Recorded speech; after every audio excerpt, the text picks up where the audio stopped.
Avertissement à ceux qui ont la phobie des serpents. On va pas trop le déranger, c'était juste pour vous montrer. Regardez comment il est beau. Hello tout le monde, j'espère que vous allez bien. Aujourd'hui on va parler de comment débuter en sorcellerie.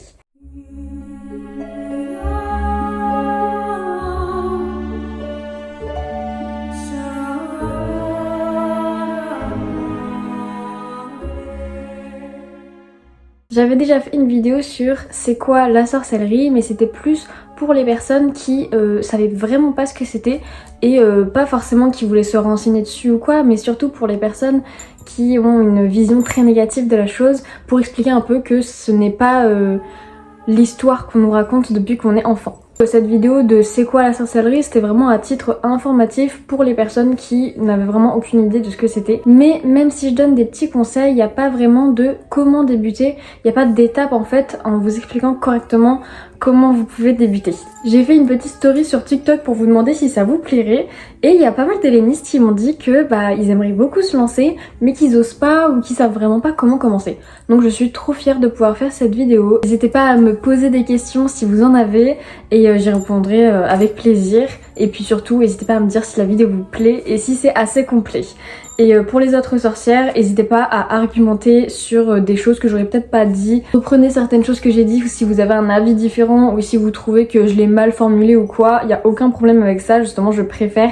Comme ça, au moins on a plusieurs idées et plusieurs arguments. J'ai tout écrit parce que je sais qu'à chaque fois que je fais une vidéo, je pars n'importe où et que du coup la vidéo n'a plus trop de sens et j'ai envie de vous faire quelque chose d'assez qualitatif quand même pour pouvoir pour pas vous perdre en fait, surtout si vous commencez, c'est un petit peu compliqué. Comment débuter en sorcellerie? On va commencer par se poser des questions.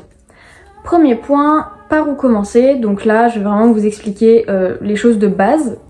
Ensuite des petits avertissements qui sont assez communs, qu'on entend assez souvent mais qui sont toujours importants de répéter.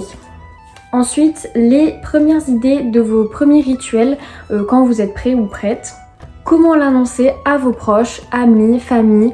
On m'a posé la question il y a pas longtemps. Bon, j'ai pas répondu assez vite malheureusement, mais bon, je trouve ça quand même important. C'est vrai que l'annoncer autour de nous, c'est assez compliqué. Et dernier point que je trouve hyper important et qu'on n'entend pas souvent parler, c'est maintenant que je suis prêt et prête, je fais quoi? Maintenant que je suis prêt, que j'ai fait plusieurs rituels, que j'ai fait plein de sortilèges, qu'est-ce que je peux faire pour continuer mon parcours dans la sorcellerie sans qu'il devienne ennuyant entre guillemets, parce que j'ai déjà fait beaucoup de choses et c'est toujours les mêmes choses qui se répètent.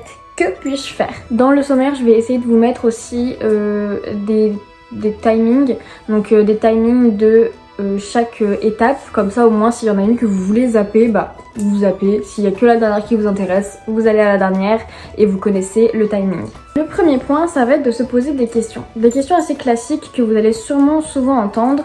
Vous n'êtes pas obligé d'avoir réponse à toutes ces questions parce que des fois c'est des questions un petit peu complexes on va dire, enfin c'est des questions logiques mais assez complexes. On commence par le pourquoi ça m'intéresse. Il peut y avoir plusieurs raisons. Le fait que ça devienne beaucoup un effet de mode, le fait qu'on ait des proches ou de la famille qui s'intéressent à ça, donc on veut s'intéresser à ça, ou le fait que quelqu'un qu'on aime bien s'intéresse à ça et du coup on aimerait s'y intéresser aussi pour pouvoir avoir de la discussion avec cette personne. Il faut savoir pour qui vous vous intéressez. Si c'est pour vous, parfait, continuez dans cette lancée. Si c'est pour quelqu'un d'autre, ça ne vous empêche pas du tout de vous intéresser à ça, mais surtout, ne faites rien juste parce que cette personne le fait. Vraiment, vous n'êtes obligé à rien, faites-le d'abord pour vous-même, pas pour quelqu'un d'autre. Si vous vous y intéressez pour quelqu'un et qu'au final ça vous intéresse vous-même, tant mieux, mais vraiment, ne faites rien pour quelqu'un d'autre. Ensuite, deuxième question que j'aime bien dire, c'est qu'est-ce que ça va m'apporter? Donc celle-là c'est une question logique mais assez complexe aussi parce que ça c'est pas toujours évident. Vous devez vous poser la question de est-ce que je fais ça donc encore une fois pour moi? Est-ce que je fais ça pour me protéger, pour me cultiver? Voilà, c'est juste une question un peu aléatoire qui peut être quand même cool à se poser et vous pouvez même poser sur papier ce que vous voulez. Je trouve que c'est une question qui est quand même assez intéressante à se poser à soi-même. Et enfin, est-ce que je suis prête? Ça, franchement, C'est vraiment la question la plus importante. Maintenant qu'on s'est posé les questions, passons au deuxième point. Par où commencer? C'est facile à dire, faites des recherches, recherche des livres. C'est vrai que moi aussi des fois j'ai pas forcément le temps de vous donner des livres tout de suite maintenant sur le moment. Donc c'est assez compliqué. C'est vrai qu'on n'a jamais de réponse très claire. Moi j'essaye de vous dire recherchez des mots-clés sur Amazon, sur la Fnac. C'est vrai que vous pouvez vraiment trouver facilement des livres.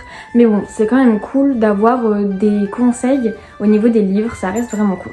Donc aujourd'hui je vais prendre le temps et je vais vous montrer plusieurs livres sur plusieurs sujets ou sur un sujet global de la sorcellerie. Et j'espère que ça pourra vous aider. Mais d'abord, posons-nous une dernière question. Quand vous débutez, quand vous êtes sûr que vous voulez faire ça, que c'est quelque chose qui vous plaît, que vous êtes prête à vous lancer dedans, la question c'est qu'est-ce qui m'attire? Et cette question, c'est vraiment pareil, une des plus importantes. Pourquoi? Parce que on peut être très bien attiré par les plantes, les cristaux, l'astrologie, les phases de la lune, magie de l'amour, magie de la mer, magie des éléments en général plutôt, les sigils, la divination, les esprits. Vraiment, c'est un sujet tellement vaste, il y a tellement de choses à apprendre. C'est une question importante pour un peu poser les bases. Une fois que cette question est posée, vous pouvez pareil écrire sur papier. Si vous voulez, vous pouvez prendre des notes durant la vidéo. N'hésitez pas à prendre un petit papier, à noter des petits trucs qui vous intéressent. Une fois que vous vous êtes posé cette question, qu'est-ce qui m'attire? Et bien vous savez, vous pouvez placer des mots sur ce qui vous intéresse le plus. Et là, vous savez quelle sorte de livre il faut rechercher. Si vous êtes attiré par l'astrologie, vous savez que vous pouvez rechercher sur internet ou même sur YouTube des gens qui conseillent des livres ou quoi. Des livres par exemple sur l'astrologie. Vous écrivez livre sur l'astrologie et vous allez avoir une ribambelle de livres. Il y a vraiment beaucoup de choses qui existent. Là, je vais vous donner plein de livres et j'espère que chacun de ces livres vous aideront. Alors ils sont pas tous incroyables. Il y en a qui ont des petits défauts, il y en a qui sont incomplets, il y en a qui vont parler d'un sujet spécifique. Je ne les ai pas tous lus parce que j'en ai tellement que franchement il y en a quelques-uns que je n'ai pas lus. Mais voilà, je vais vous en montrer, vous allez voir et vous choisissez celui qui vous plaît par rapport à ce que vous avez écrit, de ce qui vous attire le plus. Tout d'abord pour la lithothérapie. Je vous conseille en premier ce petit livre qui s'appelle Le pouvoir magique des cristaux. La première fois que je l'ai acheté, c'était surtout pour l'esthétique du livre. Je le trouve magnifique, on dirait un petit peu les clichés, livres de sorcières, tout ça. Il est très très très beau. Mais les pierres sont en dessin, donc c'est assez compliqué de vraiment distinguer de comment est la vraie pierre. Voilà par exemple le sel là. Celle-ci, elle est pas très représentative, donc c'est assez compliqué. Je peux vous en trouver une autre, la sodalite. Personnellement, la sodalite, avec ce dessin, je ne saurais pas reconnaître une véritable sodalite. Mais bon, ça reste ressemblant quand même. Hein. Et ce qui est mignon, c'est que ça ne parle pas forcément que de pierres. Je vais vous donner les prix aussi, parce qu'il y a, en fait, c'est toute une tranche de prix. Celui-ci, il est à 16,95. Celui-ci, il est incroyable. Il coûte littéralement 4 €, 3,99 €. C'est un tout petit livre, vous pouvez le glisser partout. C'est le petit livre des pierres de soins. Et par contre, il n'y a pas toutes les pierres, il y en a 40. Mais c'est déjà pas mal, franchement. Donc vous n'allez pas retrouver toutes les pierres que vous voulez. Mais c'est vraiment cool parce que vous avez la couleur, le gisement, le bienfait émotionnel et spirituel et les bienfaits physiques. Donc c'est vraiment cool. Ça reste quand même des textes assez longs.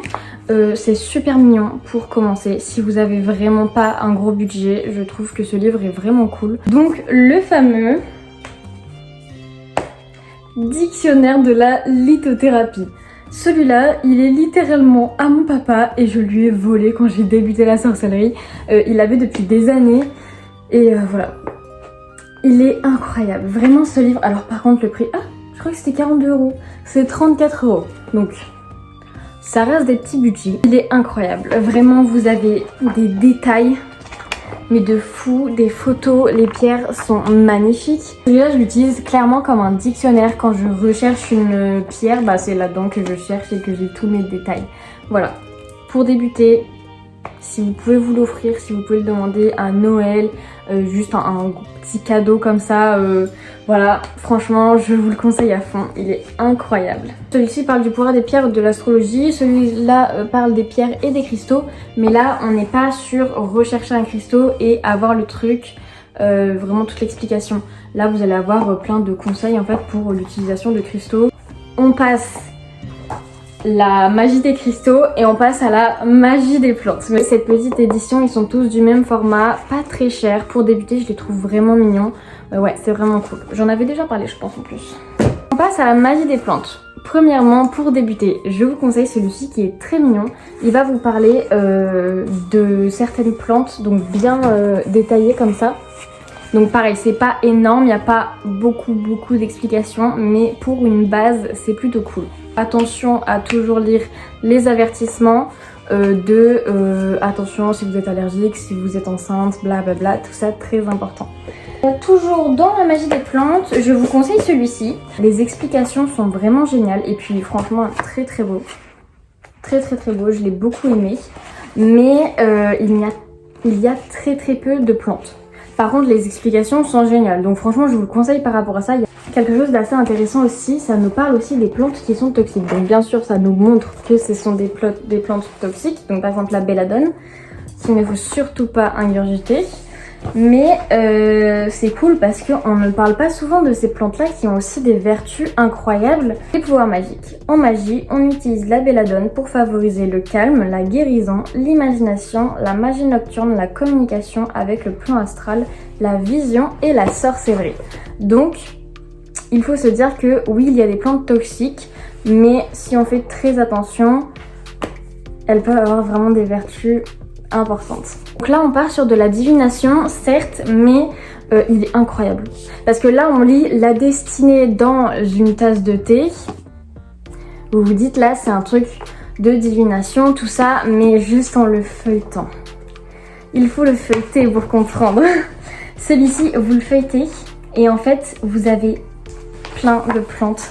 Ça parle de comment lire l'avenir, tout ça, la destinée dans les feuilles de thé, comme le titre. Mais vous avez aussi plein de plantes qui peuvent être en infusion et tout.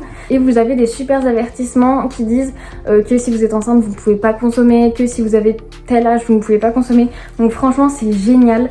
Le genre de choses que je vous propose quand vous débutez, que je trouve vraiment cool, c'est des petits agendas de sorcières. Donc ça, c'était mon agenda 2023. Même si je suis plus débutante, j'aime trop en avoir. Lui, c'était mon premier par contre. J'en ai jamais eu avant. Je savais pas que ça existait.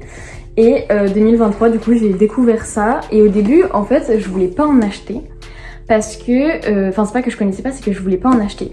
Parce que je savais pas si c'était qualitatif, je savais pas si c'était intéressant, tout ça. Mais en fait c'est génial, vraiment. Donc vous avez pas des détails de fou furieux, mais à chaque jour, vous allez avoir une petite... un petit truc. Par exemple, là vous avez 4 jours et bam vous avez des trucs sur la sorcellerie et c'est très mélangé, c'est très varié. Donc pour commencer je trouve ça vraiment cool. Là par exemple vous avez la roue de la vie. Mais franchement pour commencer je trouve ça vraiment bien. Vous avez des petits rituels, des plantes, des cristaux, des fêtes, tout ça.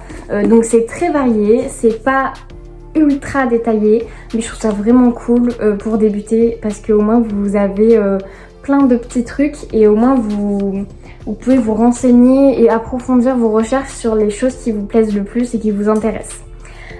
Sinon il y a aussi l'almanach de la sorcière moderne que j'ai trouvé vraiment cool pour les débutants. De toute façon je crois que c'était son but, c'était vraiment pour les débutants. Je le trouve génial, il est très gros. Donc celui-ci était à 18,95, j'oublie les prix à chaque fois. Mais du coup 2023 n'est plus là je crois, enfin normalement. Et franchement l'almanach de la sorcière moderne c'est un petit peu le même principe, mais je crois qu'il n'y a pas de date, donc là c'était vraiment 2023, là c'est n'importe quand. Vous voyez, c'est juste les dates. Et pareil, je l'ai trouvé vraiment cool, les dessins sont très beaux, j'aime beaucoup les designs. Et vous avez tous les jours de l'année et chaque jour de l'année vous avez, par exemple ici je tombe au hasard, l'armoise et ici les Valkyries. Voilà. Et vous avez des créatures mythologiques, des dieux, des déesses, mais de plusieurs mythologies. Donc ça c'est génial je trouve. Et vous avez bien sûr plein de trucs sur la sorcellerie, très variés aussi, mais c'est vraiment cool. Hop, des petits rituels, bol de confiance en soi, là le coquillage. Franchement, je trouve vraiment cool. Et après, vous avez aussi des petits questionnements. Vous avez des questionnaires, vous avez des trucs pour donner vos avis, des petites notes en fait. Donc franchement, super cool. Vous avez aussi des runes. Ça aussi, j'ai trouvé ça vraiment cool. Voilà, donc vous avez un petit peu... donc je vous propose vraiment celui-ci aussi, qui est plutôt pas mal pour débuter. Un peu lourd, mais il est vraiment cool. Et celui-ci est à 29,90 €. Donc pareil, là ça peut être un super petit cadeau si vous connaissez une petite sorcière ou un petit sorcier. Voilà, donc je vous conseille carrément les genres de petits agendas comme ça. Certes, ce n'est pas complet, certes, il faut approfondir ses recherches, mais justement, ça vous permet de voir différentes choses en un seul livre et ensuite vous dire ça m'intéresse plus, alors je vais aller chercher un livre qui est plus détaillé. Celui-ci, les encens, et celui-ci. Lui, je n'ai pas, je l'ai feuilleté. J'ai commencé, je crois, mais je l'ai pas encore fini. Lui, c'est cueillez vos encens et fabriquez vos encens. Donc, je l'ai trouvé vraiment cool. Je vous en reparlerai peut-être. Franchement, je suis très contente de ce livre. Usage, effets et rituels sur les encens. Et lui, je trouve plutôt mignon. Le prix est 9,95 €. Donc, encore une fois, ça peut être des trucs vraiment cool pour débuter. Sur les encens, je vous propose ces deux-là. Si vous en avez d'autres, n'hésitez pas. Moi, je n'en ai pas beaucoup trouvé sur les encens. J'ai trouvé lui pour créer ces encens. J'ai trop hâte. Ça a l'air super cool. On va parler du vivandier des sorcières. Celui-ci est à... Il n'y a pas le prix. Celui-ci est à 18 €. Je l'ai eu en cadeau, donc je ne savais pas. Vivandier des sorcières. Adorable. Je trouve ce livre trop bien. Vous avez plein de petites recettes qui sont vraiment trop cool. Vous avez chaque saison... hiver, printemps, été, automne. Et vous avez des histoires, des trucs comme ça. Donc là, vous allez vraiment être sur la magie de cuisine. Je vous le conseille carrément. Je ne connais pas d'autres sur la magie de cuisine, à part de cette édition-là, du coup, que j'aimerais beaucoup m'acheter, mais que j'ai pas encore. Je vous montre un seul truc. Vous avez ça à chaque début de saison. Vous avez les célébrations, fêtes païennes, les huiles essentielles, les couleurs, les pierres, les signes du zodiaque, les parfums, la nourriture, la qualité. Ça se trouve bien que vous avez ça à chaque saison, c'est trop génial. C'est fruits et légumes de saison. C'est génial. Ce livre est trop bien. En plus, il est très beau, je le trouve magnifique. L'intérieur, les dessins sont très beaux. Je vous le conseille à fond. Et du coup, 18 €. Pour la magie de la lune, celui-là aussi, je l'ai eu en cadeau. Celui-ci, c'est 22 €. Il est génial. Vous avez aussi toutes les déesses qui sont liées à la lune de chacune des religions. Donc c'est trop génial et il est trop bien. Donc là c'est vraiment les lunes, les phases de la lune, les signes astrologiques.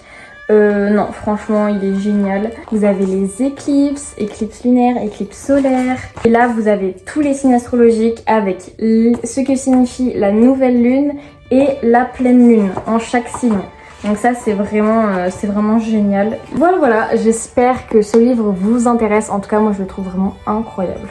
Décryptez votre thème astral. Pareil, lui je ne l'ai pas commencé. Ah si, je l'ai commencé. J'ai lu plus ça. Faut vraiment que je lise plus. Le problème c'est que je lis très lentement et que j'ai du mal à lire plusieurs livres en même temps. Il faut vraiment que je lise un livre et que je le termine avant d'en commencer un autre.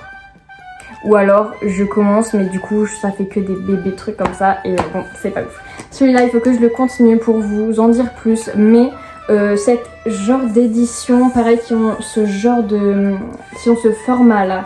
Je croyais que j'en avais... Ah oui, j'ai les sigils avec ce format là. Ils sont à 15,90 et enfin celui-ci en tout cas est à 15,90. J'ai comment créer son thème astral et les sigils. Voilà. Le sigil et il est bleu. Je peux pas vous en dire plus, je peux pas vous dire carrément si c'est une dinguerie ou pas. Mais en tout cas, en feuilletant, il a l'air vraiment très bien. Puis vous avez tous les signes astrologiques. Lui, je vous conseille pour la divination du coup de lire dans les lignes de la main. Voilà, magnifique.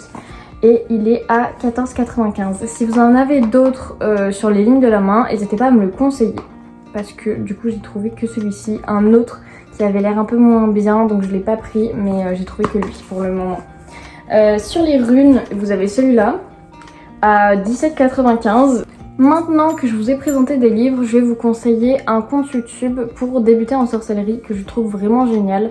Elle a sorti son 11e épisode sur débuter en sorcellerie il y a 2 jours parce que j'ai vu sa vidéo tout à l'heure. Et du coup c'est Twig Tarazak. Désolée pour la prononciation, je vous mets une image ou ne serait-ce que le nom juste ici. Je trouve c'est une sorcière du coup qui est beaucoup plus avancée que moi je crois et je la trouve géniale. Elle fait des super vidéos et elle fait des vidéos depuis beaucoup plus longtemps, donc si je vous conseille un conte de sorcière, c'est le sien. Et ensuite je vous donne un oracle pour débuter et là je vais vous conseiller bien sûr celui que je conseille tout le temps, celui-ci. Déjà qu'il est magnifique. Elle en a sorti un deuxième que je sais pas du tout quand elle l'a sorti, mais je l'ai acheté cet été pendant mes vacances. Je l'ai vu, j'ai reconnu, forcément les deux se ressemblent tout de même, la façon, les dessins, tout ça. Et du coup je l'ai vu, j'ai fait faut que je le prenne, vraiment. Et je me suis familiarisée beaucoup plus vite avec celui-ci, donc le deuxième de cette même autrice. En plus on peut les mélanger ensemble les deux, c'est trop génial. On dirait que lui complète vraiment le premier, vraiment je vous jure c'est une dinguerie. Et les dessins des cartes sont juste magnifiques, les livres sont très faciles à comprendre. Même les cartes, les dessins sont tellement simples à interpréter et à exprimer, je vous les conseille à fond, ils sont vraiment incroyables. Donc moi je le mélange, les deux. Vous pouvez voir à quel point celui-ci est neuf et celui-ci est usé. Je l'ai du coup depuis mes débuts en divination. Et bon c'est mon tout premier oracle quoi. Voilà, regardez l'état des dorures, des bordures. C'était long ce deuxième point, mais j'espère que vous avez un peu tout compris et que les livres que je vous ai donnés, ça a pu vous donner des petits conseils. On passe maintenant aux petits avertissements. Il faut savoir que vous vous lancez dans un véritable apprentissage. Ça prend du temps.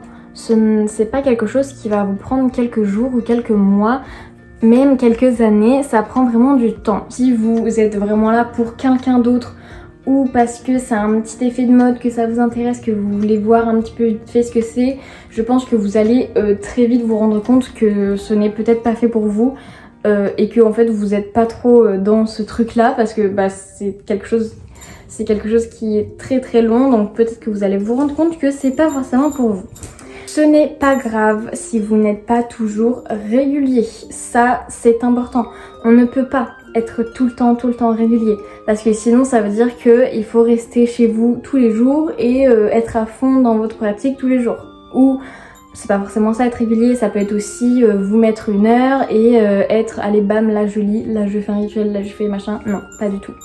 C'est pas du tout ça, ce n'est pas... vous pouvez être un peu organisé hein, si vous êtes du style organisé, mais c'est pas une obligation. Les rituels, vous les faites quand vous en avez besoin. Moi c'est vrai qu'en ce moment je fais pas énormément de rituels parce que je n'en ai tout simplement pas besoin. J'ai toujours mes petits trucs de protection, mes pierres, mes machins, mais aucune utilité de faire un rituel juste pour faire un rituel. Enfin je sais pas, je pense que vous voyez ce que je veux dire. Mais voilà, vous allez avoir des périodes où vous ferez moins de rituels, des périodes où vous en ferez plus, etc. etc. Rappel, là on est le 23, ce soir c'est la pleine lune. Voilà, juste pour dire ça, mais vous aurez la vidéo bien après donc c'est inutile.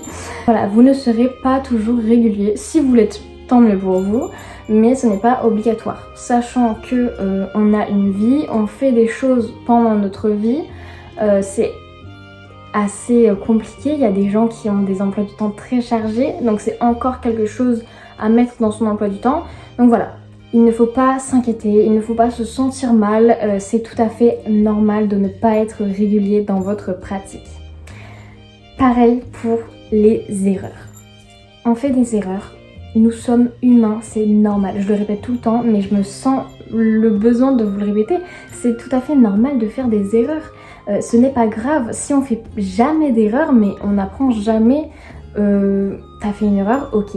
Bah là, t'apprends. Pourquoi t'as fait cette erreur? Qu'est-ce qui a fait que? Comment je peux améliorer la chose? Vous comprenez? C'est vraiment... c'est comme ça qu'on va apprendre en fait. C'est en faisant des erreurs qu'on apprend tout le temps. Voilà, donc pareil, si vous faites des erreurs, si vous avez peur de faire des erreurs, c'est certes plus facile à dire qu'à faire, mais essayez de zapper un peu, dites-vous que c'est naturel, c'est tout à fait normal et justement dites-vous que si vous en faites pas, vous n'allez pas apprendre donc c'est pas grave. Une erreur, c'est pas grave. Le plus important c'est de faire en sorte de comprendre d'où vient l'erreur et de ne pas reproduire la même erreur. Dernière petite chose, attention, je l'ai déjà dit dans l'autre vidéo aussi, la sorcellerie n'est pas un jeu, je pense que vous le savez et je pense que les gens le disent assez. C'est pas un jeu, on n'est pas là pour rire, c'est pas quelque chose juste pour faire style, c'est pas quelque chose pour être à la mode.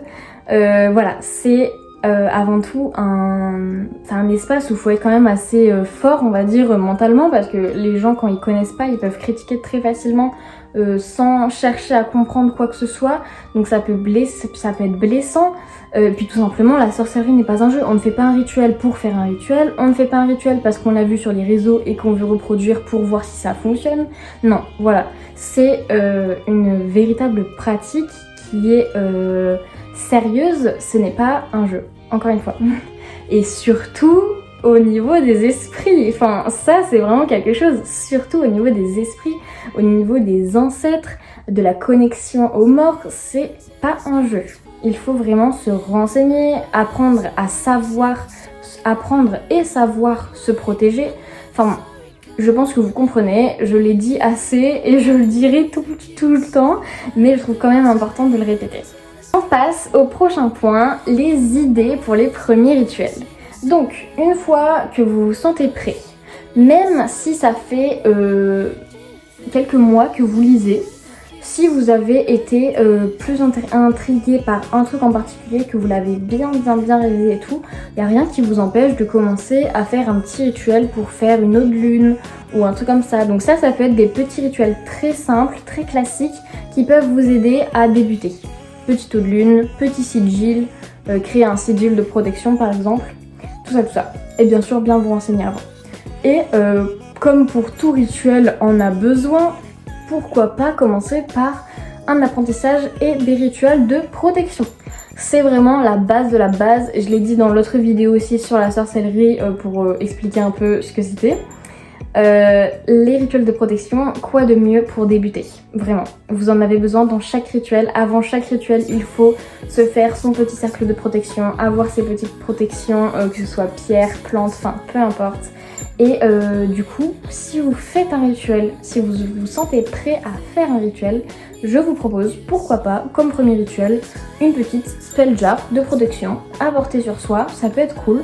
Ou alors un petit rituel pour la protection d'un objet, donc trouver un bijou qui vous est cher ou quoi, et enchanter en fait cet objet pour qu'il vous protège. Donc là, je vais pas vous donner de rituel parce que sinon la vidéo durerait une éternité et ce n'est pas le sujet. Mais si ça vous intéresse, je serai contente de créer un rituel et de vous le partager sur les réseaux sociaux. Ce sera un vrai rituel, mais mon bijou ne sera pas enchanté. Genre moi je serai pas en train de faire un vrai rituel, ce sera juste pour vous expliquer. Voilà, donc dites-moi si ça vous intéresse. Passons à l'avant-dernier point. Donc franchement, désolée, au niveau des idées de premier rituel, j'en ai pas énormément. Mais faut se dire que bon, bah ça va, premier rituel, il y en a pas 36, il y en a un de premier rituel. Donc en soi, voilà. Avant-dernier point. Comment l'annoncer à ses proches? Je trouve ça important d'en parler, on n'en parle pas souvent. On me l'a demandé il y a pas longtemps. Malheureusement, j'ai pas répondu assez vite, donc la personne avait déjà parlé à ses parents. Mais voilà, quel genre de questions vous pouvez poser? Faut savoir que moi, quand j'ai commencé à en parler, j'ai carrément dit que je devenais sorcière. Et du coup mes parents m'ont tout de suite regardé du style comment ça devenir sorcière, mais qu'est-ce que c'est que ce charabia? Et c'est vrai que dit comme ça fait bizarre. Les gens qui ne connaissent pas du tout, vraiment qui ne savent pas que ça existe, ils sont carrément paumés en fait. Ils sont là, ils se disent comment ça sorcellerie, enfin comment ça sorcière, c'est bancal un peu. Donc je vous propose des petites questions ou comment commencer à parler avec vos proches, vos amis, pour leur expliquer un peu autrement, on va dire, que le mot sorcellerie. Parce que c'est vrai que le mot sorcellerie, vous pourrez l'amener par la suite, mais c'est vrai qu'au début, me dire je veux devenir sorcière, c'est un peu compliqué. Voilà. Donc vous pouvez poser des questions du style par exemple, est-ce que tu crois un peu à la lithothérapie? Si la personne vous répond qu'elle ne sait pas du tout ce que c'est, bah voilà, vous expliquez, bah c'est les bienfaits avec les pierres, tout ça, puis vous dites, tu sais, quartz rose, améthyste, tout ça. Et vous pouvez parler un peu des pierres de base, du style l'améthyste c'est bien pour les migraines, le quartz rose ça apaise le cœur, tout ça, tout ça. Enfin voilà, vous pouvez commencer par des questions simples à dire, est-ce que tu crois un peu à la lithothérapie, enfin à la magie des pierres, tout ça. Vous n'êtes pas obligé d'employer le mot magie, mais vous pouvez employer tout simplement le mot bienfait. Pareil pour les plantes, ou parler du spirituel. Est-ce que tu connais un peu le côté spirituel? Est-ce que ça t'intéresse? Ça peut être cool. Les bienfaits des plantes du coup. Donc au lieu d'utiliser le mot magie des plantes ou propriété magique, vous pouvez dire ah est-ce que tu connais un peu les bienfaits des plantes ou d'une certaine épice ou d'un certain truc. Parler d'un symbole de protection, des symboles protecteurs, du style est-ce que tu connais les sigils, est-ce que tu connais ça, ah tu savais que cette plante elle était aussi liée à la protection et tout. Et par exemple du ah tu savais que la coquille d'œuf c'était un symbole de protection, de fertilité, tout ça. Et déjà ces questions là peuvent vous permettre de voir la réaction de la personne. Vous voyez, donc si vous commencez à parler de l'œuf est symbole de protection, tout ça, la personne va avoir forcément une réaction humaine ou à se dire que elle comprend pas, qu'elle croit pas, machin, tout ça, ou alors elle va être là en mode ah bon et tout, c'est cool, et puis ça sent que la personne est un peu intéressée ou ne serait-ce que bah, vous écoute et elle n'est pas là à vous juger en fait, déjà ça peut vous rassurer. Et ensuite vous pouvez commencer à employer un petit peu en disant oui moi j'aime bien pratiquer avec ça, j'aime bien utiliser les pierres, tout ça, je trouve que c'est vraiment bien pour débuter. Pareil, si y a des personnes avancées, un peu avancées comme moi, n'hésitez pas en commentaire à pareil demander des propositions pour les personnes qui débutent et qui ne savent pas trop comment l'expliquer. Et voilà, j'espère que en tout cas ça aura pu vous aider pour les personnes qui n'ont pas encore parlé à vos proches. Je sais que malheureusement il y en a qui ne pourront vraiment pas parler à ses proches en fait de tout ça. Ça reste quelque chose d'assez complexe et que pas tout le monde ne comprend. Donc que ce soit dans la sorcellerie ou l'ébénisme d'ailleurs. Mais bon voilà, j'espère que ça aura pu vous aider par rapport à ça. On passe au tout dernier point qui va être assez rapide. C'est maintenant que je suis prête, qu'est-ce que je fais? Maintenant que ça fait plusieurs années que je pratique, maintenant que je me sens vraiment prêt à approfondir ce que je fais, à approfondir la sorcellerie, à approfondir ma pratique, bah qu'est-ce que je suis censée faire? Parce qu'on parle énormément de débuter, vraiment du début de sorcellerie, comment on fait pour débuter, on le voit beaucoup partout, mais on ne voit pas énormément de qu'est-ce que je fais après. Et cette idée m'est venue du coup d'une vidéo TikTok que j'ai vue d'une fille qui disait mais personne parle de ça en fait. Et j'étais là mais oui mais c'est trop vrai. Donc je sais pas du tout où est cette vidéo, je ne saurais pas du tout vous la retrouver ni le nom de la personne. Mais du coup elle m'a donné cette idée là de vous parler de ça. S'il y a des choses similaires et que cette personne tombe sur ma vidéo, je suis désolée, mais c'est juste que du coup quand j'ai écrit j'ai pas regardé sa vidéo, mais peut-être que sa vidéo m'a fait écrire des trucs. Donc voilà, mais normalement c'est pas pareil. Alors, tout d'abord, chacun prend des chemins différents. Que ce soit pour le début, déjà personne n'a les mêmes débuts, vraiment. Tout le monde peut parler de son début, ce sera jamais le même. On a chacun des chemins spirituels différents. Donc tout d'abord, une fois que tout le monde a bien débuté, que tout le monde connaît un peu les bases et tout, et qu'on va approfondir, bah c'est vrai qu'on sait pas trop quoi faire, mais il faut savoir que personne a la même continuité dans la sorcellerie. L'important, c'est de se concentrer sur la chose qui nous attire et qui nous intéresse le plus. Si la personne est à fond sur la lithothérapie, mais autant se donner à fond, approfondir les recherches, connaître les histoires, les anciennes histoires, connaître vraiment chaque pierre en détail et tout, parce que moi j'ai beau connaître beaucoup de pierres, je les connais pas toutes, et il y a tellement de pierres qu'on ne parle pas, des pierres plus rares, voilà. Moi je vous dis vraiment, mais mettez-vous à fond dans un sujet qui vous intéresse le plus. Si vous commencez vraiment à vous dire ah, je commence à m'ennuyer un peu, limite, à un moment on n'est pas censé s'ennuyer, mais si vous vous dites ouais je fais tellement la même chose tout le temps que du coup là ça commence à être un peu pesant, c'est bon j'ai fait le tour, je fais quoi après quoi? bah mettez-vous à fond dans un sujet. Parce que certes on a fait le tour quand on connaît un peu tout ce qui se passe autour, mais dans la globalité, mais une fois qu'on approfondit sur un sujet, en fait on se rend compte qu'il y a encore énormément de choses à apprendre. Mais là ça va être vraiment chacun son chemin, chacun ses choix et tout le monde va se concentrer sur des choses en particulier. Voilà, j'espère que ça vous a un peu éclairci sur qu'est-ce que vous pourrez faire après ça. Si vous aimez partager, pareil, ça c'est aussi quelque chose d'important. Si vous aimez partager ce que vous connaissez, bah c'est aussi une continuité dans votre chemin spirituel. Le fait de partager ce que vous avez appris, partager justement ces choses que vous avez approfondies, bah c'est génial en fait. C'est trop bien, vraiment c'est incroyable. C'est terminé, j'espère que ça vous a plu, que ça aura pu vous éclairer un petit peu et que c'était pas trop long. N'hésitez pas à me dire en commentaire comment vous avez trouvé la vidéo, si vous trouvez qu'il manque des choses ou si vous avez tout simplement d'autres choses à dire. N'hésitez pas vraiment si vous avez des sujets à employer. Et surtout, n'hésitez pas à me dire si vous voulez une vidéo sur un sujet en particulier, j'écoute.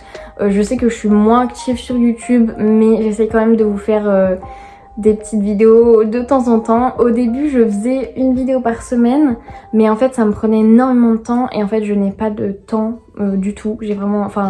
J'ai du temps, mais en tout cas, j'en ai pas assez pour me donner à fond sur YouTube. Je vous dis à bientôt pour une prochaine vidéo. Désolée si celle-ci a pris un peu de temps à arriver aussi. J'ai fait au plus vite.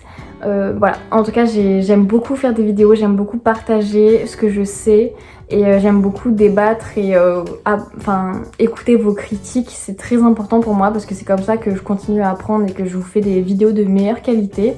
Voilà, je vous fais des gros bisous et je vous dis à bientôt.